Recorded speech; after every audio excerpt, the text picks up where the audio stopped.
Good morning, BUHS. Today is Thursday, October 22nd, 2015, and today is a Purple Day. Did you know that yesterday was the day that Marty McFly traveled to and Back to the Future? Here's a graphic of what they thought we'd be wearing. Thank God people don't dress like that. And now let's head over to Mr. Moore for a weather update. Than Yes, yesterday. and I do not want goose pimples. pimples. I hate them. Good morning, BUHS. How you doing today? As you may have noticed, the weather's been getting a little bit more nippy outside. Luckily, heating oil prices are at a record low cost for this time of year, but most people I've talked to have already started turning on their heat, so maybe it'll all balance out. Luckily, it'll be a bit warmer over the next couple days, though. Let's have a look here. Today, it's going to be a high of 60, and it's going to have some chance of AM showers with a low of 48. Friday will be a high of 68 and a low of 38, also with some showers. Saturday will be sunny, but unfortunately a little bit more cold, a high of 49 and a low of 29. Sunday will be a partly cloudy day, high of 56, low of 41. And Monday, rainy day again, high of 58 and low of 37. That's all I have for you today, BUHS. Back to the desk. Thank you, Mr. Moore. There will be a workshop on Monday, November 9th for those interested in auditioning for the play Rent in the auditorium from 3:30 to 4:15. The workshop is designed to introduce students to the expectations in the audition process and to provide suggestions for a successful audition. The directors will be on hand to answer any questions. Now we're going to watch an interview made by none other than yours truly, Hit It Em. I'm Mrs. Kate Margaitis, and I'm the Dean of Students here at BUHS. This is my 5th year here. I currently live in Keene, and I grew up in Littleton, New Hampshire, up north, and I've worked, my first year I worked at a high school called Sanborn Regional in Kingston, New Hampshire, which is over by the seacoast, and I was a health and biology teacher. And I've also worked at Concord High School, and prior to here, I was at Monadnock Regional High School.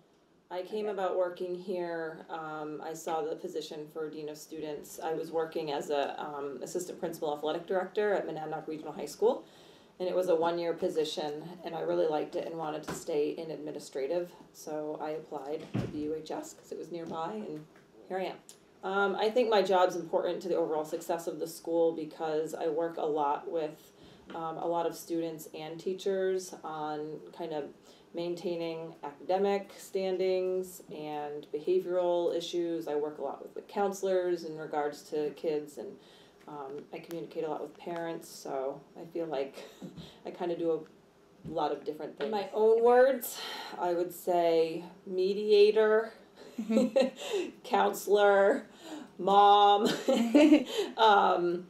disciplinarian. I just love being here. I love the atmosphere. The school I worked at prior to here was really difficult to work in that morale was really low, and I really enjoy the people I work with and the kids I work with.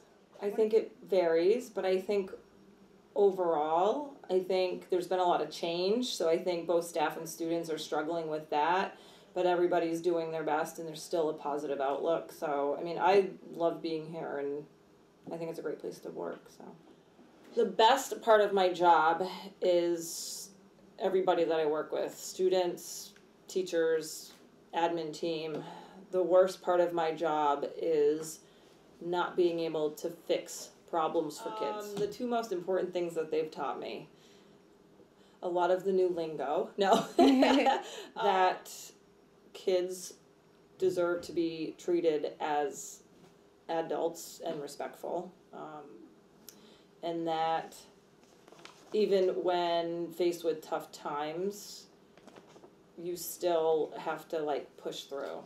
Not a whole lot. I mean, I have 2 young kids, and so, you know, I think about, you know, what would I do if this was my kid kind of thing, but I can't really connect out of school and what I do here. Oh my gosh, the most rewarding part of my job is when I see kids that have struggled starting to succeed and improve. I feel like the culture has changed a little bit. I think we've made a lot of changes that have been positive for both students and faculty. We always stand out front in the morning. That's one of my jobs. And I feel like the first year, kids would walk in and be like, why aren't they out front? I mean, I think they think we were checking dress code, which we never were. But like just saying hi and greeting kids in the morning, and now it's kind of like automatic. Kids greet us first in the morning, so that's nice. Fewer kids struggling, like overall, like outside of school. I'd like to see fewer like harassment and fighting and that kind of stuff. I'd like to see some like adjustments to help support kids in the mental health kind of range. Okay, thank you for answering my question. You're welcome. Great job, Jillian and Miss Margaitis. The Hideaway is having an Italian lunch on Friday, October 23rd. The menu is chicken parm with tomato sauce, risotto, croquettes, onion soup, Caesar salad, and apple walnut cake. It's only $5 per person. If you want to reserve, please contact at cwarner, no, I said that wrong, cwarner@wsesu.org. And available times are A and B and C lunch. And yeah. Now Kanisha's going to give us the sports update. As you all may know, that the boys varsity football team is having a playoff game this Friday. They are going against CTU, I think. And hopefully they win. Let's all go out and support them. The Patriots played the Colts on Sunday. They won 34-27. And on Monday, the Giants played the Eagles, and the Eagles won 27-7. And now over to Jillian. Now we're going to watch a video made by myself and Ryan in collaboration with the German exchange students that visited us last week. I'm here with Laura and Huang, who are here visiting Buhs from Leipzig, Germany. In our group, we talked about the differences of being a kid in America and being a kid in Germany. Something that stood out to me the most was the differences in the laws.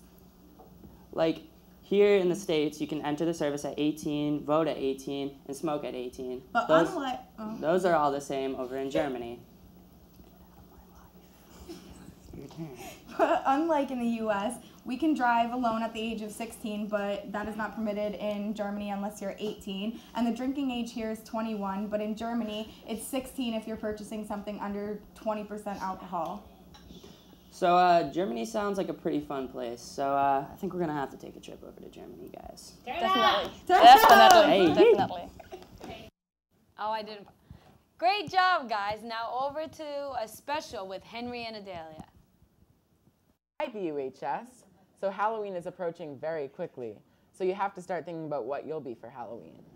So what are you going to be? I'm going to be a fluffy monster type randomness thing.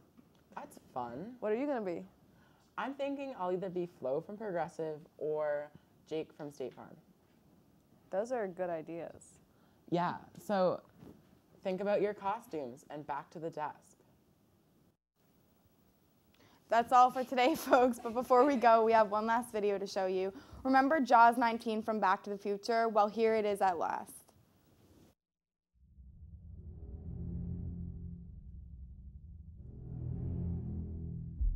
Jaws made you afraid to go in the water. Jaws 2 made you afraid to go back in the water. Jaws 3D was a new dimension in terror. In Jaws 4: The Revenge, it was personal. Then it was just business. Then pure pleasure. Cyber Jaws made you afraid to log on.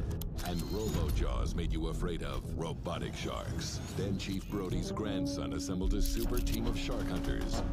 Jaws 10, it was man versus shark versus all the terrors of the deep. outer space, then a prequel, and a sequel to the prequel, and then a new era in terror began. Jaws started a family. Battled a Russian shark named Ivan Sharkovsky, took a bite out of the Big Apple, and learned about love from a mysterious stranger. Jaws 18 Origins, the mind-blowing reboot. Now, the oceans are disappearing, and to save their home, the sharks must attack. Jaws 19. This time, it's really, really personal. Coming soon.